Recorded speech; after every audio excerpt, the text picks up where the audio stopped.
சினிமாவில ஹீரோவா இருந்தவரு அரசியலுக்கு வரக்கூடாதா? இந்த மீடியாக்காரங்க அவரை கோமாளியா சித்தரிச்சுக்கிட்டு இருக்காங்க. எனக்கு ஒரு சந்தேகம் வந்தது, அதனாலதான் சர்ச் பண்ணி பார்த்தேன். ஈழத்தமிழர்களுக்கு நன்கொடை திரட்டும் ஒரு விழா நடந்தது. அதுல நம்ம எல்லாரும் வில்லனா பார்த்த மன்சூர் அலிகான் ஐயா 25,000 ரூபாய் கொடுத்திருக்காங்க. அந்த நம்ம எல்லாரும் பிரம்மாண்டமா பார்த்த அந்த கதாநாயகன் 500 ரூபாய் கொடுத்து முதல் இடத்துல இருக்காரு. சுனாமியில பாதிக்கப்பட்ட மக்களுக்கு நிவாரண தொகையை கொடுக்கும் போது நம்ம அஜித் ஐயா அப்பயே 5 லட்சம் கொடுத்திருக்காங்க.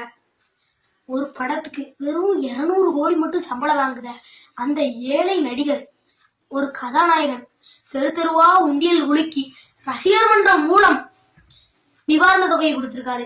அப்பயே இது பேசும் பொருளா இருந்தது.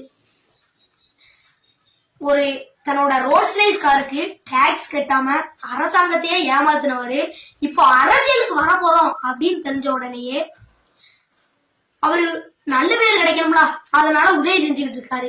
இவர் செஞ்ச மொத்த உதவியை சேர்த்தாலும் நம்ம லாரன்ஸ் ஐயா, அண்ணே பாலா இவங்க எல்லாம் செஞ்ச ஒரு உதவிக்கு கூட ஈடாவாது. ஜெயம் அப்படின்னு பெயர் வச்சிருக்கவங்க எல்லாம் ஜெயலலிதா அம்மாவை ஆயிர முடியாது. 3 எழுத்துல பெயர் இருக்கிறவங்க எல்லாம் எம்ஜிஆர் ஐயாவை ஆயிர முடியாது. வெற்றி அப்படின்னு பெயர் வச்சிருக்கவங்க எல்லாம் விஜயகாந்த் ஐயாவை ஆயிர முடியாது. அமெரிக்காவில இருக்கிற கொக்கோ கோலா கம்பெனிக்கு விளம்பரம் நடிச்சு கொடுத்துட்டு நம்ம இந்திய பிரதமரை விமர்சனம் பண்ணிக்கிட்டு இருக்காரு.